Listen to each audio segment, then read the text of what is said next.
Foot Express. Foot Express. Foot Express.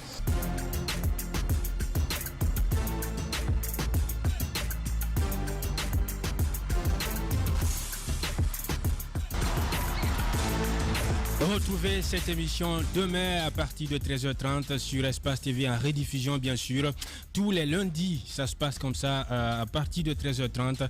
Foot Express en mode rediffusion. Voilà, vous qui n'avez pas, vous qui avez raté cette émission, vous avez donc la possibilité de vous rattraper à travers cette rediffusion. Imbroglio autour de Yacouba Niania Barry prêté au Oria AC. Le Santeba dit avoir reçu une invitation en bonne et due forme du FC Sion, un club de première division suisse, une opportunité que le club juge importante pour la carrière de celui qui marche sur l'eau depuis le récent championnat d'Afrique et des Nations du côté du Cameroun. Le Santeba sort-il aux mains assez lourdes des dirigeants du OREAC. Le directeur sportif du Santeba, Fofana Boubacar Junior, sera en direct dans cette émission dans quelques instants. Alors avec vous, MHD, hein, vous avez suivi cette actualité. Hein. Ça c'est pas le feuilleton, c'est pas comment on va l'appeler, Peggy Foot. Voilà, ça. Peggy Foot, mais on a tendance à comprendre que tout ce qui est lié, en tout cas au club d'Antonio Soare actuellement, quand ça vient, on classe cette affaire là-bas. Mais ce que je sais dans cette autre affaire de Niania Barry, et voilà, concernant son cas de transfert, non seulement c'est un problème purement technique, parce que quand vous comprendrez avec moi que Niania Barry n'est pas lié, en tout cas en termes d'achat, directement au Réa. C'est-à-dire, hein. Voilà, il est prêté au Réa avec option d'achat, mais jusqu'à présent, l'option n'a pas encore été levée. Donc aujourd'hui, je crois que c'est le Santeba, en tout cas, qui a tout le privilège de vendre automatiquement le joueur ou de le faire signer partout où ce club voudra. Mais on sait, c'est le Santeba qui a été tout de même saisi par voie officielle. On l'aurait appris comme ça, parce que pour le moment, oui, j'ai le courrier ici. Voilà, donc, j'ai le courrier de la session qui dit, si vous me permettez, invitation pour Barry Yacouba Niania, 17 avril 1998. Je crois que ça, c'est sa date de naissance. Martigny, le 9 avril 2021, par la présente obsession olympique des Alpes SA, club de football de la Super Ligue suisse de football, confirme qu'il désire inviter M. Barry Yacouba Niania, né le 17/4 1998, passeport de la République de Guinée, à se rendre en Suisse afin d'effectuer un stage du 30 avril au 30 mai 2021 avec tout frais pris en charge, hébergement, nourriture, tout est pris en charge par ce club. Et il y a ce courrier également que le Santeba a adressé au Oria Athletic Club de Matam. Par la présente, je vous informe en toute honnêteté et en toute transparence que Santeba soutient totalement son joueur, M. Barry, dans ce projet de stage en Europe, a d'ores et déjà rédigé une lettre d'autorisation de sortie en ce sens à l'attention donc du 10 joueur. Il dit que je suis également voilà la sortie du joueur dans ce cadre. C'est le Santeba qui a adressé cette autre correspondance au Athletic Club. Je disais tantôt que le club, peut-être c'est un club suisse qui a saisi le Santeba FC, donc je crois aujourd'hui il est saisi automatiquement. Mais là ne se situe pas le problème, parce qu'on aurait appris quand même que c'est le Orea qui aurait refusé de laisser le joueur partir. Mais pour moi, je situe ce problème à un niveau très technique, par exemple footballistiquement parlant. Aujourd'hui, ils ont été très clairs dans leur courrier. Ils invitent le joueur afin de prendre part. C'est pour un essai. Voilà, pour un essai. Ouais. Mais pour moi, Niania ne mérite pas actuellement un essai. Oh, mais si, pourquoi pas? Non, pourquoi je le dis? C'est un joueur qui a fait ses preuves dans des bonnes compétitions en Afrique. Il peut le faire ici, voilà. et rater du côté sous d'autres cieux. Mais pour ne pas que la carrière du joueur soit en tout cas mise automatiquement, disons, en cascade, je préfère que le joueur, en quittant Orea, parte automatiquement dans un club où il pourra s'imposer automatiquement. Parler d'un essai, je crois que c'est très compliqué pour nos joueurs. Ça n'a jamais réussi en Guinée. Quitter ici pour un essai à l'étranger, soit en France, en Europe ou quelle que soit une contrée du monde, je crois que Niania ne mérite pas un stage. Jusqu'à preuve de contraire, on est en tout cas en train de suivre ce dossier jusqu'à la fin. Mais pour le moment, je crois c'est un autre problème qui se soulève pour Niania Barry et qu'il faudrait être très prudent dans cette affaire, parce que je crois le problème peut survenir à tout moment. Oui, rapidement, le problème, ce n'est pas par rapport à la personne du joueur, au club. Je pense qu'il y a eu surtout une certaine opacité par rapport au contrat qui lie Nyanya Barry. Il n'y a pas d'opacité. Si, bon, il est en prêt, quand je dis opacité... Oui, on a eu le secrétaire général du Orea qui a dit que Nyanya est prêté. Vous vous rappelez une des émissions ici, avant qu'il ne dépose ses valises au Orea, on avait appelé le club qui nous a affirmé que réellement, c'est eux qui ont fait la proposition au Orea de prendre Nyanya Barry comme un joueur prêté. Ouais. Voilà. Mais même quand c'est un joueur prêté, il lui faut un contrat qui va avec le prêt. Ouais. En tout cas, un contrat rédigé sous forme de prêt, des documents juridiques. Ouais. Aujourd'hui, que disent ces documents juridiques? Non, on ne sait pas. C'est pourquoi je parle d'opacité. Si par exemple, dans le document, il est dit que le Santouba peut récupérer son joueur à n'importe quel moment, on sait désormais à quel sens se vouer. Ou alors peut-être dans le document, s'il est dit que le Santouba ne pourra pas récupérer le joueur pour telle autre raison, de toutes les façons, je pense qu'on sera tout à l'heure mieux édifié en la matière par celui que l'on va entendre. Bien, il est déjà en direct dans cette émission Foot Express. Aboubakar Fofana, affectueusement appelé Junior. Il est le directeur sportif du Santouba FC. Bonne arrivée, bonsoir monsieur le directeur sportif. Bonsoir aux journalistes d'Espace FM. Alors, rapidement, une question toute simple. Yagouba Nyanya a-t-il été invité pour un essai ou pour une simple visite des installations, comme nous écrit ma consoeur Bintia Kondé? Oui, c'était pour des visites des installations et tout, parce que nous ne sommes pas en période de mercato. Il fallait aussi que le club s'assure que vraiment le joueur est sous prêt avec le horaire, il pouvait vraiment répondre à l'appel au moment opportun.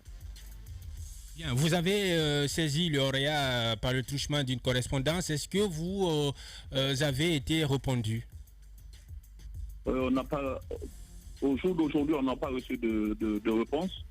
On leur a adressé un mail. On a commencé d'abord par Testo, les deux présidents. Le président du Santouba a envoyé un texto d'abord, l'avertissant qu'il devait envoyer une lettre par voie de mail. Il n'a pas été répondu, il a appelé, il a dit ok, je vais aller par la voie officielle. Il a écrit le secrétaire général du Orea. Ensuite, voilà. Oui. Je vais vous envoyer un peu derrière. Dites-nous le contrat de prêt de Nyanya qui a lié Nyanya au Orea. Dites-nous, qu'est-ce que vous pouvez nous dire des dessous de tout ce contrat? Nyanya est au Orea sous forme de prêt. Sous forme de prêt. Avec option d'achat obligatoire? Option... ok, d'accord. Non, avec option d'achat. L'option d'achat sera levée à partir du moment où le joueur doit retourner à Santouba, et c'était au club Santouba de décider s'il devait les vendre. Voilà.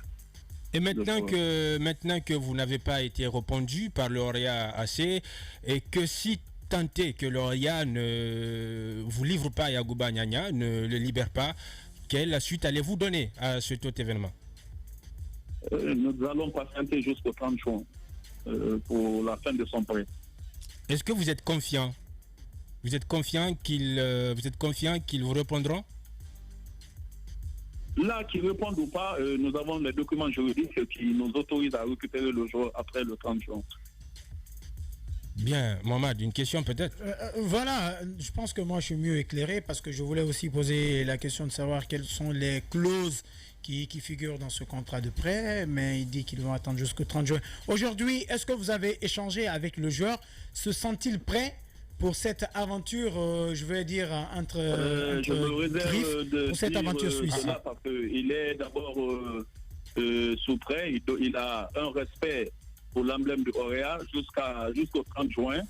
Il appartient à moitié au Orea.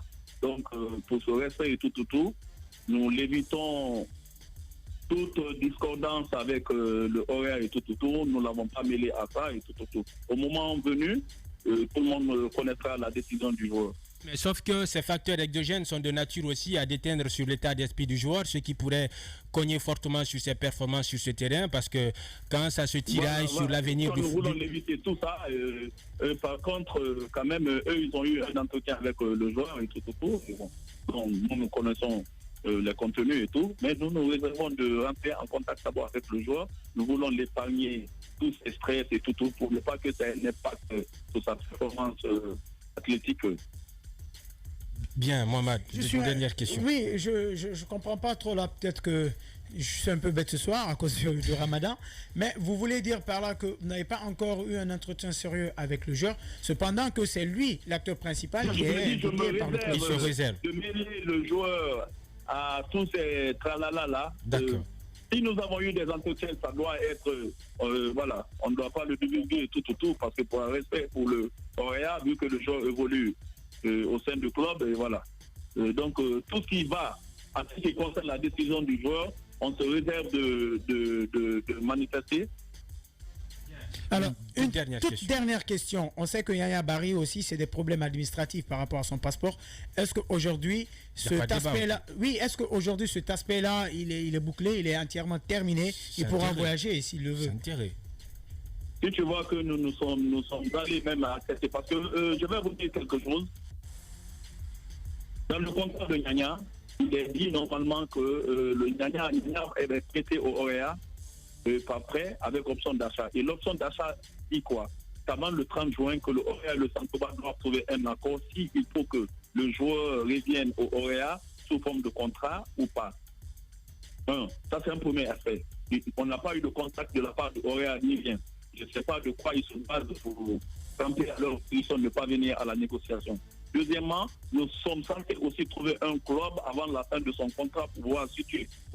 Parce qu'on sait qu'après le 30 juin, Nyanya a vu son niveau, il faut vraiment penser à sa carrière. Il ne faut pas seulement qu'on passe au centre avec tout, on doit penser à la carrière du joueur.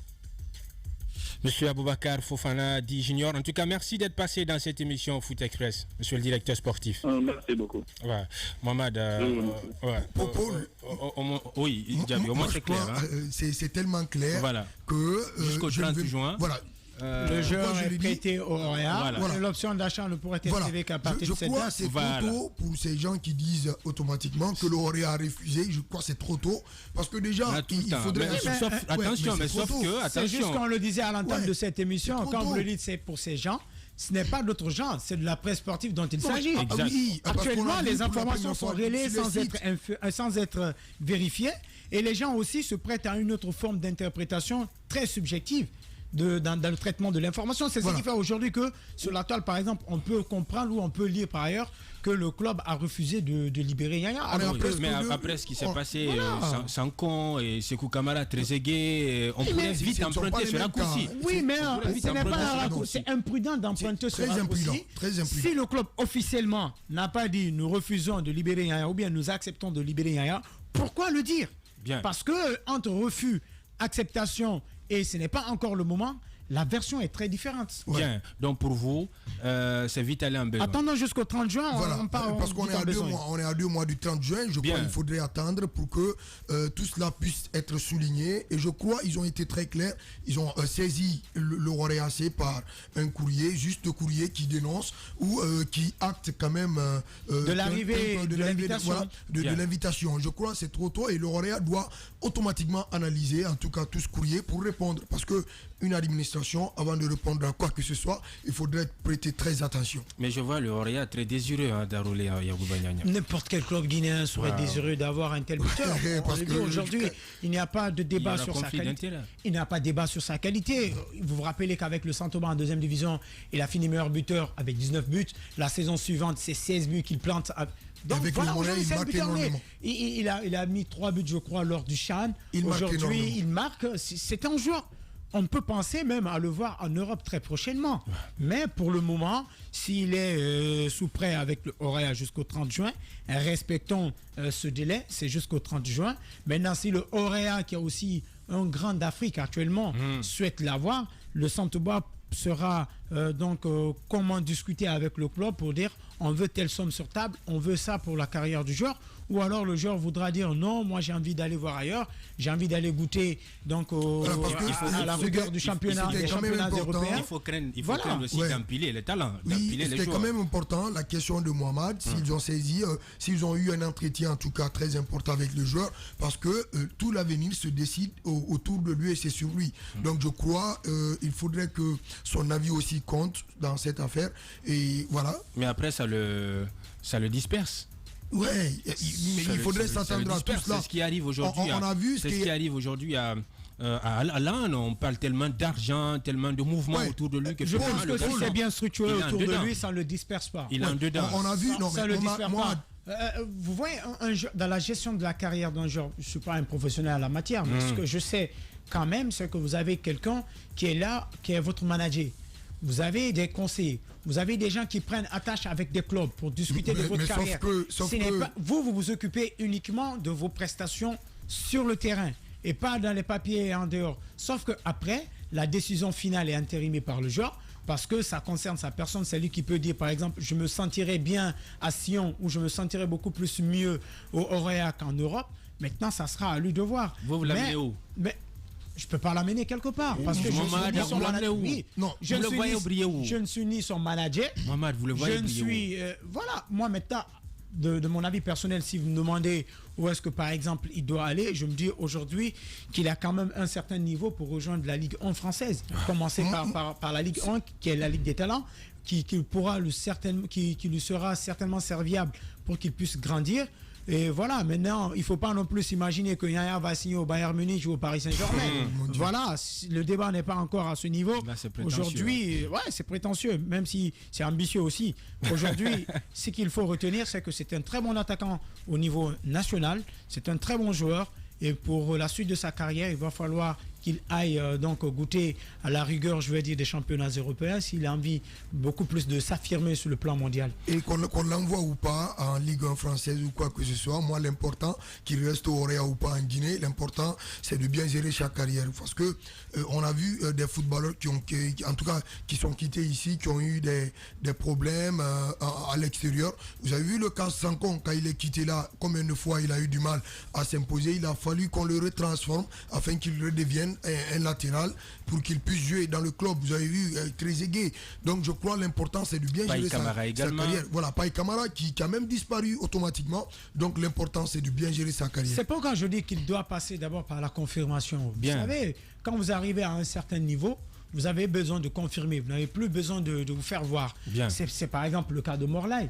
Il a joué des compétitions avec un certain Lautaro Martinez, qui est un buteur actuellement du côté de l'Inter Milan. Mais pourquoi lui, il a disparu? C'est parce qu'à un certain niveau, vous avez besoin de confirmer. Vous brillez une saison, 2 saisons, mais est-ce que vous pouvez confirmer sur 3-4 à la durée? Sur la durée, est-ce que vous pouvez confirmer? C'est de cela aujourd'hui que les clubs européens ont besoin. De la constance. Bien. On va à présent parler de la médecine sportive et il nous a rejoint dans ce studio notre dernier invité, c'est Mamadouba Camara, il est médecin sportif.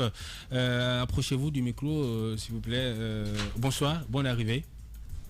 Bonsoir. Voilà. On va soulever un tout petit peu le micro.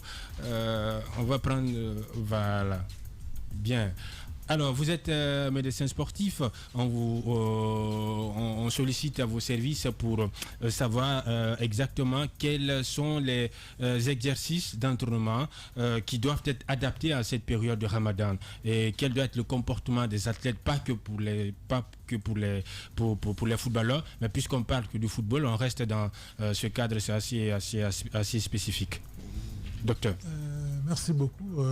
Vous le savez plus que moi. Dans le micro, s'il vous plaît. Vous le savez plus que moi. D'abord, le mois de Ramadan, c'est un mois béni pour nous, les musulmans. Surtout que la Guinée, la population est de 90% musulmane. Alors ça, c'est très bien. Mais le sport aussi, c'est une discipline. Le sport...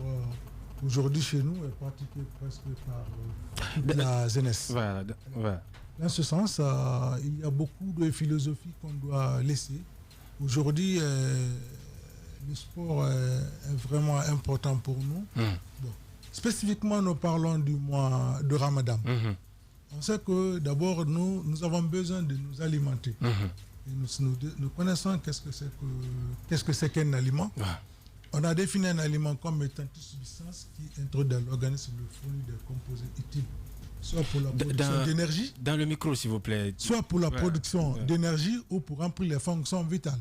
Alors, la production d'énergie, c'est ce que nous avons besoin, nous les sportifs. En tant que spécialiste, je vais vous faire savoir aussi qu'en médecine sportive, il y a une spécialité qu'on appelle la médecine sportive. Il y a une partie qu'on appelle la diététique, l'alimentation du sportif. Alors, le sportif a une alimentation spécifique. Pourquoi on dit spécifique? Parce que ces aliments-là sont connus par tout le monde. C'est ce qu'on doit manger pour avoir de l'énergie dans notre organisme. Par exemple, prenons le mois de Ramadan. Par exemple, on prend le petit déjeuner à 4 h du matin. Pour un joueur qui va s'entraîner à 16 h. Vous avez suivi des cours de biologie. On a dit que la digestion, c'est l'ensemble des transformations chimiques et mécaniques des aliments de différentes parties du tube digestif. À ce niveau, on a 3 mécanismes. Il y a la digestion buccale, intestinale et estomacale. Et tout ça, c'est des heures. Par exemple, le joueur qui mange à 4 h du matin, arrivé à 16 h, il a le ventre vide, très vite. Donc, il a besoin de l'énergie. Il y a le soleil. Il y a le temps aussi d'aller, de se mouvoir, de faire beaucoup d'activités. Et il va perdre en calories. Alors, il va se déshydrater. Et quand le joueur est déshydraté, ça va lui créer beaucoup de problèmes. C'est-à-dire, quand tu le fais courir, il y aura une accumulation de l'acide lactique au niveau des mollets qui va provoquer les blessures. Il va avoir une hypoglycémie, c'est-à-dire la baisse de la glycémie. Et cette baisse de la glycémie peut entraîner des manques d'énergie. Et ces manques d'énergie aussi peuvent entraîner ce qu'on appelle la perte de connaissance. Vous savez, quand il y a une perte de connaissance, si les conditions ne sont pas réunies... On a vu ce Koussona, par exemple, du Wakria qui s'est effondré contre Satellite FC. On se demandait est-ce qu'il était réellement un jeune, mais après, il a vite repris connaissance et il nous a signifié qu'il n'était pas un jeune. C'est fréquent dans le championnat, surtout en cette période de Ramadan. Oui, pourquoi? Parce que réellement, moi, je suis médecin des équipes nationales, mais en plus, je suis médecin du club CIK. Chez nous, on a pris les choses avant, parce que quand tu travailles avec des professionnels, c'est le professionnalisme qui domine. On s'entraînait à 16 h. Avant le Ramadan. Donc, on s'est battu, on a fait une réunion, on s'est dit que réellement, s'entraîner à 16 h avec des jeunes musulmans, qui le disent, qui ne le disent pas, ils vont gêner. Ils vont faire croire non, qu'on n'a pas gêné, ils vont prendre de l'eau, ils vont faire semblant. Mais nous, on sait que réellement, ils vont gêner. Alors, nous sommes partis au niveau des autorités, c'est-à-dire l'administration du stade annexe de Nangor, pour les expliquer notre problème. Ils nous ont donné le stade le matin à partir de 7 h. D'accord. Donc, à partir de 7 h, nous nous entraînons. Donc, si nous nous entraînons à 7 h... C'est moins spécial. C'est moins spécial. Je pense bien que c'est raisonnable. Pourquoi c'est raisonnable? Parce que le joueur, il va manger à 4 h du matin. Tous ceux qui sont dans le sport, ils savent que le jour du match, les joueurs ont des heures de manger. Donc, nous aussi, on a respecté ça. Donc, ils ont des heures de manger. À partir de 4 h, je crois, 4 h, 5 h, tout le monde va manger. Mais on sait que quand tu manges à 4 h et à 5 h, tu peux avoir des résidus dans votre organisme. Donc, à 8 h ou à 7 h, l'entraînement est possible. Et puis, il n'y a pas de soleil aussi. Je vous ai parlé de la déshydratation, je vous ai parlé de l'hypoglycémie. Donc, on a recensé toutes ces questions et on a répondu à ces questions en nous entraînant le matin. Parce que si on ne s'entraîne pas le matin, ça va nous créer des problèmes. Et en plus de nous entraîner le matin, mais on a diminué en intensité, en fréquence aussi et en durée. Parce qu'il faut vraiment vous accentuer sur le timing et le contenu de l'entraînement. C'est ce qui est très important. Parce que la durée maintenant, c'est combien? Vous entraînez... Par exemple, si tu as l'habitude de t'entraîner si tu as l'habitude de t'entraîner 2 h ou 2 h 30, tu diminues, tu viens à 1 h ou 1 h 30. Donc, il faut favoriser ici la récupération. Et qu'est-ce qu'on recommande encore? Beaucoup d'étirements. Donc, quand vous vous étirez beaucoup, vous allez vous passer des blessures et la récupération sera très, très facile pour vous.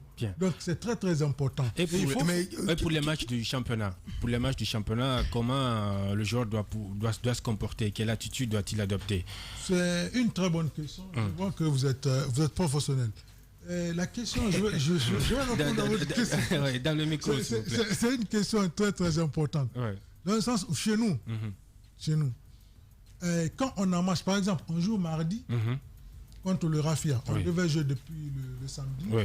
Donc je profite du micro pour présenter mes condoléances au nom du bureau du CIK et au staff technique au Roya par rapport au décès au Rafia par rapport au décès de Mohamed Latije, un jeune très respectueux. Donc, on joue maintenant le mardi. En moi, par exemple, dès qu'on a eu le cas s'est posé, on a profité encore d'appeler les joueurs en réunion, un staff réuni, on les a causés encore. Donc, on ne demande pas de ne pas gêner les autres jours. Mais si on a match, par exemple, on a match mardi, lundi, ne gênez pas. Ok.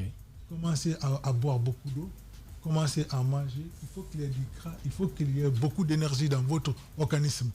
Je ne parle pas du jour du match, le lendemain d'abord, à la veille du match. Ouais. On prie tout musulman de ne pas manger. Parce que qu'est-ce qu'on cherche? La religion aussi demande la santé d'abord. Ouais. Il faut avoir la santé. Parce que tu ne peux pas perdre ta vie en gênant. Dans un corps sain. Non, mais on ne peut pas. Dieu ne t'a pas dit ça. Si tu sais que ça ne va pas chez toi, tu attends. C'est ce qu'on les a dit. À la veille du match, on ne gêne pas. On s'abstient de gêner, on prépare le match, et le jour du match, on n'en parle même pas. Ça, c'est obligatoire, Aucun joueur licencié ne va gêner. C'est obligatoire, c'est contrôlé à la lettre. Et ça, on a pris les dispositions pour ça. Et ça va même aller jusqu'à sanctionner le joueur si tu arrives à gêner. Parce que la responsabilité est là. Bien, Mohamed. Voilà, il y a un problème à ce niveau aussi, parce que on est entre deux notions, la religion et le sport. Et le métier. Plus souvent, le métier, voilà, le métier, voilà. Et le plus souvent, les gens, ils ont cette, ils sont dominés par la religion dans tout ce que nous sommes dominés par la religion dans tout ce que nous faisons. Le cas le plus récent est par exemple Dembaba a été remercié du côté d'Istanbul Bachachir parce qu'il a observé le gens alors que son entraîneur le lui a refusé. Et après, moi aussi, je retiens par exemple le témoignage du Marocain Moussafa Hadji qui était donc du côté de Lens, qui gênait, mais qui jouait également. Saïdou Keita l'a fait par exemple au Barça. Mais pour parler encore du Barça, voilà. Cette saison, le Barça a mis par exemple un protocole spécial en place pour aider des joueurs musulmans, c'est-à-dire Ousmane Dembélé, Miralem Pjanic et Moriba Ilex Kourouman. On leur a attribué un régime d'alimentation spéciale pour leur permettre d'observer les 30 jours de jeûne, de Ramadan, tout en ne pouvant pas, par exemple, interrompre leur processus d'entraînement et de match. Voilà, par exemple, les nutritionnistes, si je me trompe, vous me rectifiez, qui ont mis un programme en place. Mais aujourd'hui, est-ce que cela peut se faire dans le championnat guinéen, sachant que nous sommes très, très, très, très dominés par la croyance religieuse devant le métier? C'est aujourd'hui cela. Et en plus, votre intervention va certainement nous ramener un peu plus en arrière pour parler, par exemple, même si je ne cherche pas à faire un rapprochement du décès de Mohamed Latije Camara, paix à son âme, les gens se sont demandé est-ce que ce n'est pas, par exemple, les entraînements intensifiés pendant le Ramadan qui sont certainement à la base de ces petits problèmes, ou bien de tels décès, ou bien de telles choses. Aujourd'hui, on a envie de savoir, est-ce que c'est faisable en Guinée? Est-ce que, sincèrement, vous, en tant que médecin sportif, on a cette capacité à mettre ce protocole alimentaire en place? Bon, par rapport au cas de Mohamed Latije, je ne vais pas beaucoup commenter là-dessus. En fait, on ne fait pas de rapprochement. Mais dans le subconscient des gens, on se dit que s'entraîner le matin pendant le Ramadan, qu'on est en jeûne, c'est compliqué. Donc, je sais comment les journalistes vous posez vos questions. D'accord. Comme je vous ai dit. C'est ce que je vous ai dit à l'entame, comme nous, le club CIK, parce que nous, on s'est entraîné à 8h après, le Rafi est rentré. Ok. Donc on change les heures. C'est après nous, après le Rafi est rentré. Bon, vous savez, les conditions ne sont pas de même. C'est clair. Quand vous prenez les clubs d'Europe, les clubs de la Guinée, même si vous donnez 1 million, 2 millions aux joueurs guinéens d'aller manger ou d'avoir un régime spécifique, est-ce qu'ils vont le faire? C'est ça le gros problème. Les moyens ne sont pas de même. Alors, en gros, j'aimerais savoir juste quel risque courent les joueurs quand tu joues, par exemple, à état en jeu. Donc, c'est ce que je vous ai dit dans mon exposé. Il est favorable de s'entraîner le matin à jeun. Là, il n'y a pas de problème. Il faut beaucoup jouer sur le temps. Il faut diminuer l'intensité, la fréquence et la durée. Donc, par exemple, pour un joueur qui est en jeûne à 16 heures, il court beaucoup de risques parce qu'il n'a plus d'énergie dans son organisme. Il peut jouer avec le cœur, mais à un moment donné, le cœur aussi peut lâcher. Donc, regardez pour un jeune joueur. Par exemple, si vous avez match, souvent on mange à 11h45, comme beaucoup de clubs guinéens le font. Si vous avez des matchs. Si on a des matchs, donc on mange à 11h ou 12h pour permettre aux joueurs de bien digérer avant de commencer le match. Si vous avez remarqué dans les vestiaires, vous allez voir du jus, de la banane, des oranges. Des oranges. Ça, c'est pour les aider en apport nutritionnel. C'est ce qui peut les aider dans le match. Donc, si vous bloquez tout ça, je crois bien que c'est un autre problème. On les aide à s'alimenter, même pendant le match. Si vous avez remarqué, une fois, les Guinéens n'avaient pas compris, il y a Drogba qui avait mangé la banane. Ah oui, la fameuse banane. La fameuse banane. Donc, les gens ont dit qu'ils se moquaient de la Guinée sans savoir. Ça nous a créé des problèmes. Ce mois exceptionnel, nous on a vu une équipe qui était en train de jouer carrément. Oui. Et voilà, ils ont profité de la blessure d'un de leurs coéquipiers. Et voilà, ils ont déjeuné automatiquement. Et comme il a dit, c'est vrai que les conditions ne sont pas les mêmes. Vous le savez, c'est compliqué. Il y a ce problème de gestion, voilà, qui c'est pas comme les clubs européens. Et je crois que c'est très difficile de s'adapter. Mais tout de même, on a vu l'Algérie en Coupe du Monde, je crois, face à l'Allemagne, qui ont joué. Et puis tous les joueurs étaient jeunes. Voilà, ils ont profité des temps additionnels et de la prolongation pour rompre le jeu. Donc je crois que c'est compliqué un petit peu à ce niveau, parce que pour celui qui connaît le championnat guinéen, qui a beaucoup plus le physique dans le jeu par rapport à la technicité un petit peu, même si ça s'améliore. Donc je crois pour imposer ce physique-là dans le terrain, étant à jeun, je crois que c'est très compliqué. Je pense que la vie, par exemple, ou l'éclairage d'un religieux serait très utile. Parce qu'après, il y a ce côté aussi à prendre en compte. Que dit la religion face à cela? Est-ce que votre religion, la religion musulmane notamment, peut nous permettre, par exemple, de ne pas observer le jeûne parce qu'on doit exercer notre métier duquel on vit? Voilà, je pense que c'est une question aussi par rapport à qui est très intéressante. Peut-être que Mohamed Diaby pourra nous éclairer là-dessus. Ça, quand même, moi j'ai suivi un documentaire. Il y a eu un imam du côté de l'Algérie qui a bien conseillé les joueurs. Par exemple, le fait de gêner quand on doit exercer, par exemple, notre métier. Si ça ne nous gêne pas, vous savez, la religion c'est très compliqué à départager. On dit si ça ne nous gêne pas de jeûner, on peut jeûner. C'est par exemple le voyage. On dit si tu veux voyager, que tu sais le parcours il est long et périlleux, il est long et voilà, va te fatiguer. Tu peux ne pas jeûner, même si c'est ici Kindia. Donc je crois ça dépend maintenant donc de la personne. Quand de la personne qui exerce le métier dont on vit, c'est surgatoire. Voilà. Bon, nous, par exemple, chez nous, on a réfléchi à ça parce que j'ai commencé par ça. Nous sommes tous des musulmans. Ouais. On n'interdit pas les autres jours de ne pas jeûner, mais à la veille du match et le jour du match, on s'abstient de jeûner. Pourquoi? Parce que si vous gênez et que vous avez des problèmes, ça engage le club. Ouais. Et puis, si vous gênez aussi, vous pouvez vous blesser. Et c'est là aussi, ça engage le club. Et si vous êtes un joueur phare, je vous dis que le club a beaucoup de jeunes vraiment qui pratiquent la religion. Mais est-ce qu'il y a des tricheurs parfois? Ceux qui vous font croire qu'ils sont en jeûne, qui ne gênent pas alors que réellement ils sont en jeûne?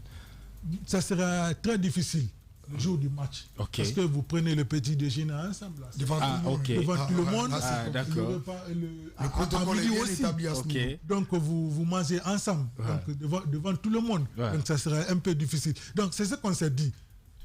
Par exemple, dans la semaine, on n'a qu'un seul match. Par exemple, on a un seul match. Donc on a 2 jours où tu ne peux pas gêner. Mais les autres jours, tu peux gêner. Mais comme il a parlé de nutritionniste, on appelle spécifiquement la diététique sportive, c'est ce que je disais. Ouais. Donc le joueur, toi tu sais que réellement demain tu dois t'entraîner. Ouais. Donc après la rupture, tu dois boire beaucoup d'eau, tu dois manger des fruits, tu dois pour te réhydrater. pour te réhydrater, pour te permettre de t'entraîner 1 heure, Bien. 2 heures le lendemain. Bien. Donc, tu as une alimentation spécifique. Moi, par exemple, je travaille sur un document sur l'alimentation. Mais chez nous, quand vous prenez l'alimentation du sportif, chez nous, c'est très complexe, c'est très compliqué, parce que nous savons comment... Ça comporte quoi, l'alimentation du sportif? On n'a pas souvent peut-être Du spaghetti. les aliments que l'on doit avoir. Que l'on doit. Mais chez nous, on n'a que du riz. Comme ce que tu as touché, par exemple, moi parce que moi j'adore ça. Ouais, par exemple, moi je suis médecin sportif, j'ai dit aux joueurs par exemple, non, ne mangez pas du riz en Guinée. À tout moment. Regardez comme ça. Je dis, mais docteur, tu es fou. Hein? Ouais. Ils ne vont pas le dire, mais si le Guinéen reste sans manger le riz, il va dire qu'il n'a rien mangé. Donc, ça dépend aussi du moyen. Spécifiquement chez nous, comme ce que tu as touché, parce que la pâte qu'on appelle spaghetti, c'est moins cher.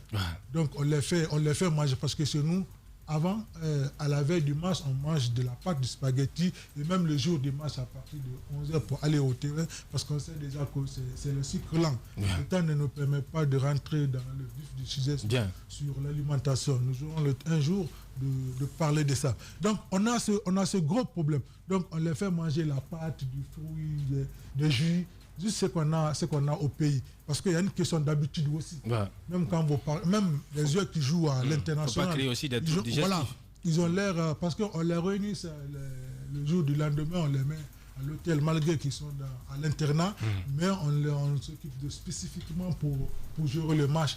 Donc on les fait manger du spaghetti, en tout cas de tout ce qu'un joueur doit manger. Mais le reste des jours maintenant, il se gère. Donc dans cette gérance maintenant, il doit savoir quelles sont les alimentations qu'on doit manger, parce que le mois de carême aussi a son alimentation spécifique. Pourquoi spécifique? Parce que toi, en tant que joueur, tu dois fournir beaucoup d'énergie. Donc, si tu gênes, tu vas perdre en glycémie et en protéines. Donc, en protéines. Et ça va te créer d'énormes problèmes. Parce que tout ce que nous sommes en train de faire, tout ce que le sportif fait dans le terrain, c'est de fournir de l'énergie. Et les entraînements aussi, c'est de courir. Donc, c'est pour cela que je vous ai dit que nous allons ici spécifier sur la récupération, donc réduire l'intensité et la fréquence. Parce qu'on s'est dit que c'est que le joueur va gêner, mais est-ce qu'il pourra compenser? Ça, c'est vrai. Le temps qu'il a fait pendant le mois, pendant la journée, il est resté pendant combien de temps il n'a pas mangé? Est-ce qu'il aura les moyens à sa disposition? Est-ce qu'il aura ces aliments spécifiques qu'il peut manger pour compenser tout ça, pour ne pas qu'il soit en carence d'énergie? C'est ça notre problème. C'est ce que nous sommes en train de trouver. Et c'est là où on doit beaucoup conseiller aux gens, nous les techniciens qui sont avec des joueurs, de diminuer vraiment l'intensité, la fréquence et la durée. Surtout ça, hein, réaménager le programme d'entraînement, parce que même à cette période de Ramadan, envoyer les entraînements le matin. Parce qu'on sait que le matin, le joueur il a mangé à 5 h du matin, donc quand il s'entraîne à 8 h, donc il a 4 heures déjà. Donc la digestion va demander 6 heures. Donc il aura un peu de jus dans son organisme. Donc il aura de l'énergie à tirer pour qu'il puisse s'adapter aux entraînements. Bien. Et réaménager le programme, ramener les entraînements le matin, ça va forcément poser un problème de cause à effet. On a un manque de terrain, vous êtes obligé de faire la queue leu pour vous entraîner des fois devant les yeux hagards et inquisiteurs de votre adversaire du lendemain ou du jour. Donc ça devient compliqué pour ces clubs-là ou pour ces équipes-là de réaménager. Mais sur le principe, ce qui doit être fait, c'est bien sûr s'adapter à cette période de Ramadan pour éviter tout désagrément. Forcément, après aussi, les joueurs sont des êtres humains, ne sont pas tout de suite des machines qui obéissent à des automates conscients. Voilà. Ce sont des êtres humains, donc il faut prendre en considération le côté émotif qu'ils ont, c'est-à-dire le côté aussi qu'ils peuvent ressentir par rapport à votre discours en tant que religieux d'abord, avant d'être footballeur. Donc je pense que cela aussi est très important. Mais un programme adapté pour, par exemple, le permettre d'être exempté de quelques blessures sérieuses, comme il vient de l'expliquer. Maintenant, effectivement, comme tu le dis, il y a un problème d'infrastructure. On est obligé tous de s'entraîner au centre technique Blatter de Nongo. Il faut attendre. Non seulement ça use la pelouse de ce côté, Mais également, des fois, il y a des clubs qui s'entraînent sous un soleil ardent. Parce qu'ils sont obligés d'attendre 14 heures, 13 heures. que des autres finissent avant d'avoir le terrain. Donc, ça relance encore une fois de plus la question d'infrastructures sportives. Je pense que désormais, la pelouse du stade annexe, je crois, est réhabilitée.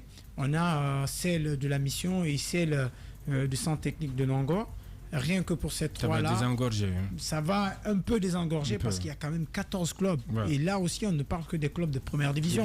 Où vous laissez les clubs de Ligue 2. Où vous laissez les clubs informels qui sont à la base même de la formation. Voilà. Donc, je dirais que c'est par rapport aux infrastructures qui sont en place, c'est un terrain, je dirais, pour 10 clubs. Donc, c'est très faible. Bien. Et chez vous aussi, depuis le début du mois de Ramadan, ça va? Vous n'avez pas enregistré de joueurs qui aient contracté une blessure ou qui aient des troubles digestifs pendant une séance d'entraînement? Ça va? Vous n'avez pas enregistré? Oui, chez nous, ça va. C'est nouveau. L'infirmerie est vide. Il n'y a pas de problème. Okay. C'est ce que je vous ai dit à l'entame qu'on a pris des dispositions par rapport à ça. Et vous savez, CIK... il y a comme ça Petroleum. Il y a le géant derrière. Il y a le général Mathieu Mbangoua. Ouais. Donc, je salue de passage. Et nous, on a notre stade, comme d'habitude. Mais comme ce n'est pas terminé d'abord, on s'abstient de dire comment les choses se passent. Mais on est habitué à ce genre de figure. Alors, vous avez touché un côté vraiment qui m'a beaucoup touché, c'est le plan infrastructurel. Ouais. Donc c'est une situation beaucoup alarmante que nous, acteurs, qu'on demande beaucoup à l'autorité d'user de leur force, de nous aider à avoir des terrains synthétiques. Parce que nous, par exemple, nous les médecins sportifs, on a ce gros problème. Regardez ces enfants de 2-2 qui s'entraînent sur les terres battues. Ça, c'est un grand problème pour nous. Le jour qu'on aura le temps de parler des blessures sportives, on va beaucoup parler de ça parce que le terrain, c'est un facteur favorisant des blessures sportives. Parfois, c'est un exemple, on a un joueur qui est à l'étranger du côté de l'Europe qui fait un match, après il se blesse le lendemain, il reste un mois, 2 mois, 3 mois. C'est notre Nabi. 2 mois, 3 mois sans... Le génie au pied d'argile. Mohamed. Donc vous pensez que nous, les spécialistes, vous interprétez ça. On interprète ça de façon technique chez nous. Bon, on s'est dit, est-ce que auparavant... C'est ça. Les nerfs ont été mis à rude preuve, tout ça, sur des terres battues, parfois qui cohabitent avec les excréments des animaux. Oui, à boire au stade au 1er mai, par exemple. Je suis allé plusieurs fois pour des matchs de Coupe nationale. Parfois, vous êtes obligé de ramasser, vous avez des moutons errants, des chiens errants qui sont passés par là. C'est qu'après tout, c'est compliqué parce qu'il faudrait passer par là aussi pour... Ici, on a vu des meilleurs joueurs de la Guinée, par exemple les Nabi Keïta, les Pascal Fedino, sont tous passés par les terres battues à Bonfi ici. Moi, j'imagine, par exemple, chez moi, à Imbaya, à Sodiko, je sais combien de fois, à partir de 5h du matin jusqu'à 19h, les joueurs s'entraînent. Voilà, vous voyez combien de fois c'est compliqué. Et puis, dans tout ça, ils ne sont pas vus. Voilà, ils jouent, mais ils ne sont pas vus en fait. Bien. Ils s'entraînent pour jouer au football, mais ils ne sont pas vus là-bas. Bien. Ouais. La première loi du football, c'est ça, c'est le terrain. C'est le terrain. S'il n'est pas... Vous pouvez avoir un Lionel Messi ou un Cristiano Ronaldo dans la même équipe, plus Neymar. Si vous ne les mettez pas sur un bon terrain, ils ne pourront pas très bien s'exprimer, ils ne pourront pas faire valoir leur talent. Mais je pense que c'est un débat qu'on a eu déjà à faire. On ne va pas revenir là-dessus. Il nous faut forcément ces infrastructures. Très important. Forcément, parce que c'est la base. Si vous avez vu, j'ai eu à parler avec les encadreurs des académies de la commune de Matoto avec votre confrère Véron. Véron, qui est le président du district. Voilà, par rapport à la blessure, souvent quand vous prenez les différentes blessures, parce que si on classifie les blessures, on peut dire qu'il y a 2 types de blessures. Ça, c'est les blessures. Dans le micro, s'il vous plaît. Les blessures directes et indirectes. Les blessures directes, par exemple, vous cognez avec un adversaire. Sur le terrain, de choc. Sur le terrain, voilà, oui, et ça, c'est les blessures directes. Et les blessures indirectes, vous avez les crampes musculaires, vous avez les élongations, vous êtes en train de courir, ou les adducteurs au niveau des ailes, ou vous trébuchez. Okay. Sur un terrain, vous trébuchez, vous avez une entorse. Et si vous avez remarqué, il y a des joueurs, quand ils se blessent sur le terrain, il y a des blessures, il peut automatiquement, avec le petit geste magique du médecin, il retrouve sa santé et il continue à jouer. Mais il y a des blessures, tu ne peux pas. Parce que le terrain ne te permet pas de continuer. Par exemple, si tu as une entorse, parce que quand je parle de l'entorse, vous avez le temps, quand je parle de l'entorse, il y a 3 types d'entorse. Il y a bénigne, il y a moins et grave. Okay. Par exemple, s'il y a une atteinte ligamentaire, le joueur ne peut plus reprendre. Donc, même le terrain joue sur ça. Donc, tout ça, c'est des problèmes qu'on a, mais nous aurons le temps de parler. Et quand nous parlons du jeûne, l'alimentation, même dans les cas de ces blessures-là, l'alimentation a une importance capitale. Parce que si le joueur n'a pas de jus, il n'a rien, il y a une accumulation de l'acide lactique dans son pied, il ne pourra pas. Il va se blesser facilement. Ouais. Donc le joueur doit chaque fois manger, se réhydrater. C'est ce qui est important pour nous. Bien. Monsieur Camara, merci d'être passé. Merci beaucoup. Je suis très content merci en tout de cas. passer quelques temps avec vous. Je sais que je suis avec des jeunes qui connaissent le football. Bien. Nous aurons le temps de parler d'autres blessures. Il n'y a pas de souci. À part ce mois de carême. Avec plaisir. Avec plaisir. Mohamed, merci. Merci. C'est un devoir. C'est un devoir et c'est en même temps un plaisir de servir ici. Bien. MHD, Elhadj, merci d'être passé. Merci. Il faudrait passer la veste à Mohamed après l'émission. Non, j'en ai beaucoup. Ça, c'est le fond de la valise. Oh mon Dieu. Voilà, j'en ai beaucoup à la maison. Bien. Encore une fois, nos sincères compassions à Ibrahima Sori Diaby Véron qui a perdu sa sœur cet après-midi alors qu'il rallier donc la radio. Merci à toutes et à tous de nous avoir suivis, de nous avoir écoutés à la radio. Vous nous avez regardé également à la télé depuis 16h. Tout de suite, moi, je vous laisse en compagnie de la rédaction politique. Il y avait à la réalisation côté radio Saloum Camara et à la télé, il y avait Lamine Sidibé Fauté également. Je vous donne rendez-vous demain dans le plus lion des mornings radio avec Bambo Girassi et à la télé avec l'ange de la bonne humeur, Bad. Prenez soin de vous et bonsoir chez vous. Foot Express. Foot Express. Ramadan. Revivez les grands temps forts.